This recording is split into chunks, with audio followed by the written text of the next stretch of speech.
moment I slipped my sandals off and felt the warm Hawaiian sand between my toes, I knew this vacation was going to be unforgettable, but not in the way I'd hoped. We had arrived in paradise, the turquoise waves gently lapping at the shore, and for a fleeting moment I felt a sense of excitement about our long-awaited getaway. My husband, Mark, had promised me this trip would rekindle our romance. Yet, as we settled into our beachside cabana, I sensed an underlying tension that I couldn't quite shake off. The first evening, I caught a glimpse of Mark's phone lighting up with notifications. He'd been unusually secretive, slipping away under the guise of grabbing drinks while I basked in the sunset glow. I brushed it off as paranoia, convincing myself that I was simply overthinking things. After all, we were in Hawaii, a place where love was supposed to flourish. The next day, while I lounged by the pool, I noticed him whispering into his phone, his face taut with concentration. My heart sank as I watched him glance around, his eyes darting to ensure I wasn't nearby. I tried to focus on the sound of the waves, the laughter of other couples around me, but the knot in my stomach tightened. That night, I decided to confront him. As we sat at a beachfront restaurant, candlelight flickering between us, I asked him directly about the calls. He feigned ignorance, saying it was just work. I wanted to believe him.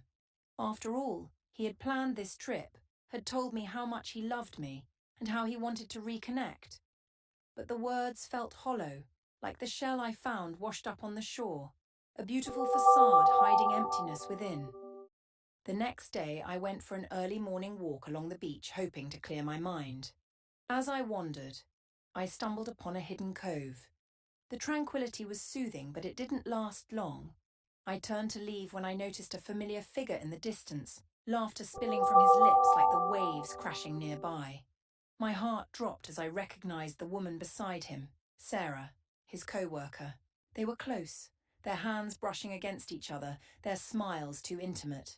I felt the ground shift beneath me, the paradise around me becoming a cruel illusion. I retreated, my heart pounding, the tropical air feeling heavy in my lungs. They were close, their hands brushing against each other, their smiles too intimate. I felt the ground shift beneath me, the paradise around me becoming a cruel illusion. I retreated, my heart pounding, the tropical air feeling heavy in my lungs. That night, I stood on our balcony, the moonlight reflecting off the ocean like shards of glass. I replayed the image of Mark and Sarah in my mind, and the truth settled like a stone in my stomach. I had come to Hawaii seeking love and connection, only to uncover a betrayal that pierced deeper than any ocean wave. As I faced the reality of my marriage crumbling, I felt a flicker of determination. I wouldn't let this vacation be defined by his betrayal. I would take back my power, even if it meant facing the painful truth. I closed my eyes, letting the sound of the waves drown out my fears.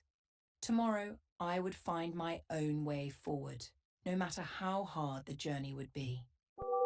In that moment, standing on the edge of despair, I realized I was stronger than the deceit that had unfolded.